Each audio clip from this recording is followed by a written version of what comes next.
Aule scolastiche che diventano incandescenti a causa del caldo tropicale di questi giorni. A Castelfranco il sindaco Stefano Marcon ha deciso di intervenire. Abbiamo fornito dei ventilatori laddove servivano, ma essendosi rivelata insufficiente questa azione e visto il bollettino ARPA che prevede anche per domani un caldo eccezionale, abbiamo deciso di sospendere le lezioni per la giornata del 28 giugno. Ci sono dei locali che hanno raggiunto la temperatura di 39 gradi centigradi, quindi è opportuno domani non far frequentare i ragazzi le scuole. La decisione è stata presa alla luce della circolare emanata lo scorso 24 giugno dalla Regione Veneto, dando indicazione di attivare tutte le procedure per mitigare le criticità derivanti da questo caldo eccezionale. Le aveva indicate per i giorni dal 25 al 27, ci siamo confrontati con i dirigenti scolastici.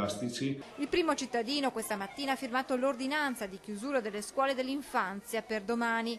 Per i bambini della materna, dunque, l'anno scolastico terminerà con un giorno d'anticipo. Crediamo di limitare al minimo i disagi nei confronti di quelle famiglie che dovranno tenere i figli a casa domani, ma sappiamo anche essere la fascia dei bambini, assieme a quella degli anziani, una delle due fasce più deboli da tutelare.